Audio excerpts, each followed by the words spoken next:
Hi everyone, and welcome to blog 18 of the Tackle the Feelings Before the Behavior parenting approach. And today the blog is going to be entitled How to Manage the Emotion Disgust in Your Children. So I've written a much more in-depth written blog, which I'll paste below this video on YouTube, and I will share it on my Facebook page as well. And I want to talk about disgust a little bit because I think the way to manage disgust or regulate the emotion for your children is actually to get quite an understanding of it yourself, and that it's not just in its purest form how we all think of disgust. There's quite a bit to it, and it links in with our morality and with how we view the world and inherently how we view ourselves. And so I'll start the blog off by describing it in the way we all know it and what the benefit of disgust is.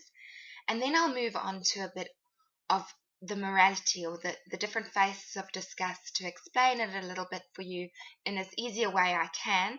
If it's a bit too convoluted or you don't understand something, please ask questions or look it up yourself. I'll do my best. And then I will speak a little bit about how you regulate it, because it's a bit different from the other emotions, I think. And bear with me, because this is something that I feel is underregulated for myself, and it's been something I haven't really known about until recently. So I'm working through it too and working out what I needed, and I like to give that to you once I've figured it out. So I think I'm almost there, but there's always room for learning.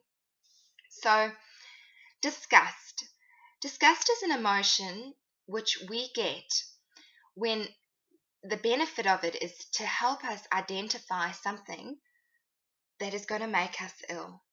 So before we had all this learning and socialization in the world we see it now, this emotion helps us identify what things were good to eat or be around and what things were going to cause us harm or illness, mainly illness. Really, and when we think of disgust, the prominent things are those awful things that we think about, like vomit or poo, feces, and illnesses. We get you've heard the saying, a sick smell. You can smell when somebody's sick, and it's not very nice.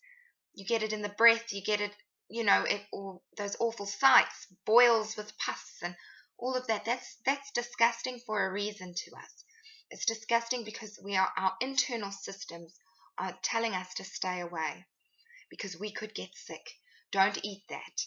If food is rotting, it has a really pungent, awful, rancid smell.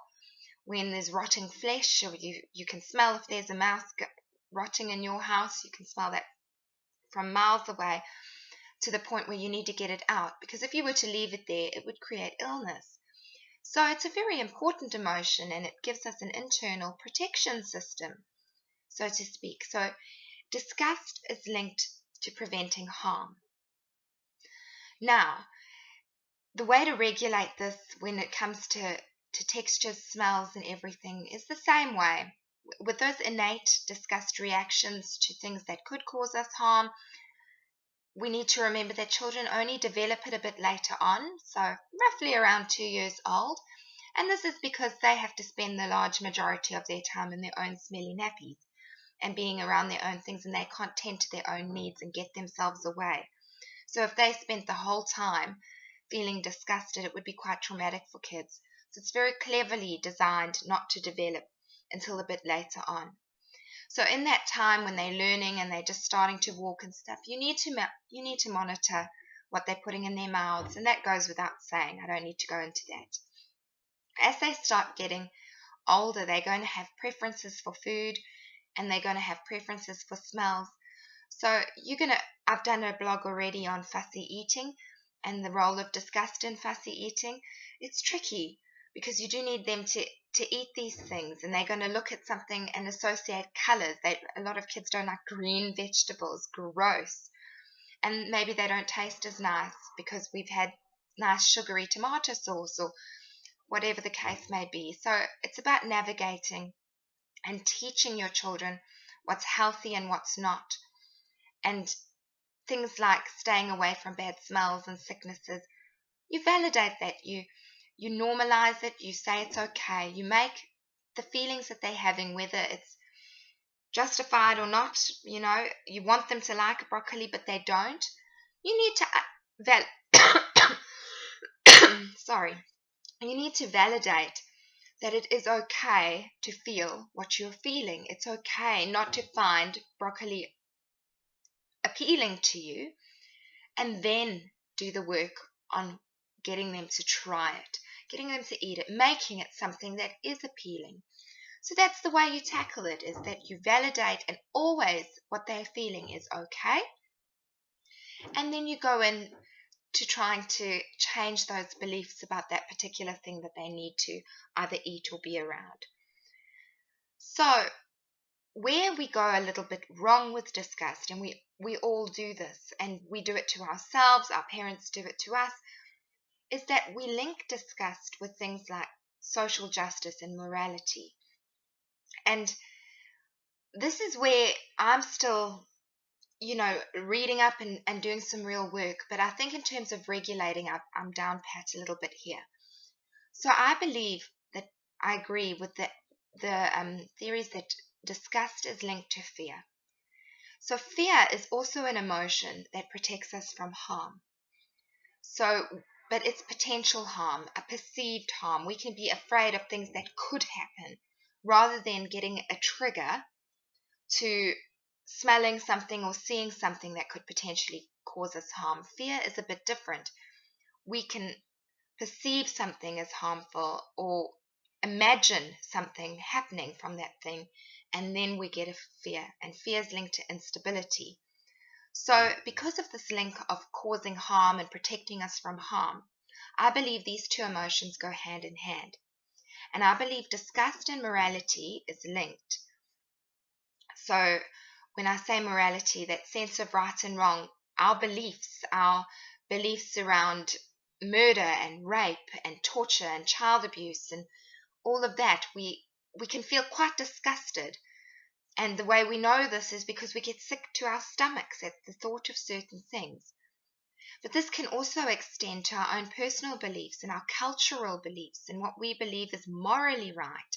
So, for instance, homosexuality or racism or sexism, whether we believe that women are better than men and marriage should be between a man and a woman, and certain races are more superior than other races. We go into body shapes, and we believe fat people are like a certain way, and we believe that people who have acne are, dirty, or I don't know.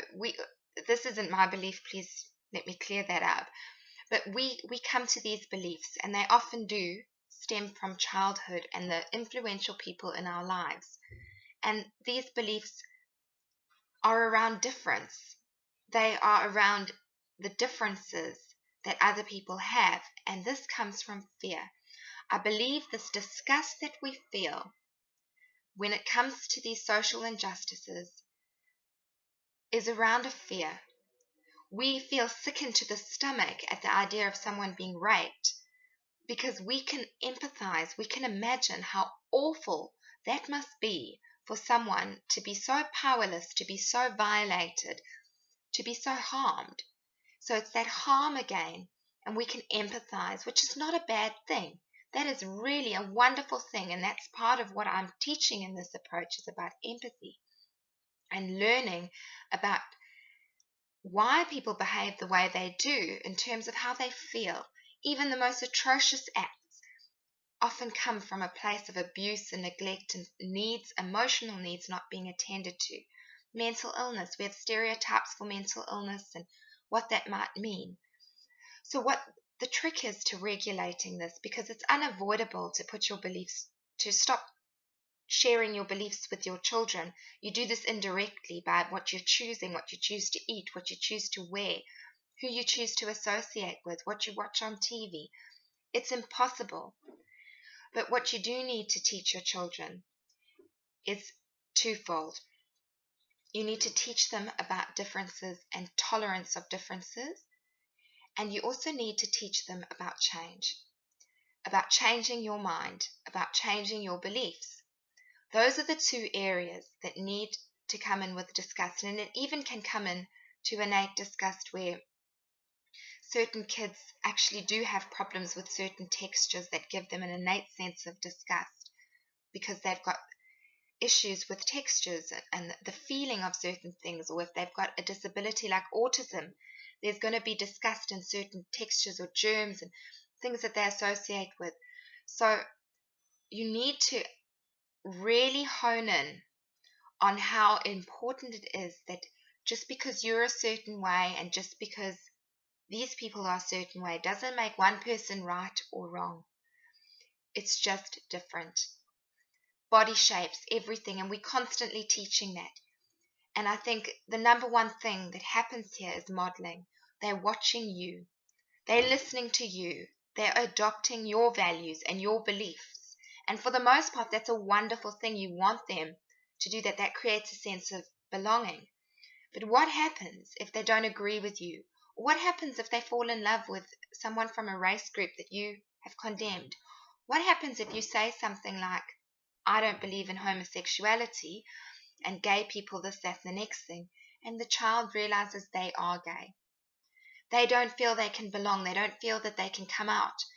And we have this shame that gets created from being something that your cultural belief is against, or liking something that your cultural belief or your family culture is against. So if your family's strongly into males are better than females and you're born female, what does that mean to a child? What does that mean to us? It creates shame in who you are. Because if I like this thing that is disgusting, I must be disgusting. And that is that fundamental something is wrong with me shame bomb, as I call them. So we want to make sure that we are nurturing our children's individuality, letting them make decisions for themselves, trying to put all the facts on the table, trying to encourage questioning and understanding difference, even if it's things that are really horrific to you, like rape, like animal abuse. Teaching children that people don't get born evil. Things happen to make them sick, or things hurt them in their life, and that's why they want to hurt other people. So it's about really explaining things and understanding this for yourself. The number one thing is that you need to understand this for yourself. You need to watch your own judgments. We put judgments on other people out of fear. It comes from a place of fear, that fear of difference. We are afraid to be different. Teenagers have this so badly. They don't want to, early on, early childhood and tweens, and then later it's desperately trying to be different and feeling ashamed of being the same as everybody else and not finding your feet. So we need to really juggle this. And I gave the example in my written blog about French kissing, which was an example that was given to me. When we're little, the idea of sticking your tongue in someone else's mouth is absolutely disgusting. And then your hormones start kicking in and things happen and you realize, oh, wow, I actually like that. And if you don't have a relationship with change, if you don't have a relationship with difference, if these things aren't spoken about in your home and certain topics are so taboo and you just don't go there, and you have certain beliefs and your family tells you that is so wrong and religion comes into play or whatever the case may be, it creates a shame. And that shame is from a disgust that makes you feel sick to your stomach. And you do these things and you like these things and you feel disgusted with yourself for doing these things and you beat yourself up. So we want to teach children tolerance. We want to teach them compassion, to try and understand other people rather than judging other people. And that is how you regulate this emotion. You always validate what they're saying. Whatever they feel is okay. If you can get into the habit of validating feelings and making those feelings okay, they'll feel okay when they disagree with something, when they feel otherwise to what you've taught them. So it's about validation, making things okay, and being compassionate and teaching empathy. So I hope that's been helpful. Like I said, please give me some questions if you need to, and have a really great week ahead. Bye.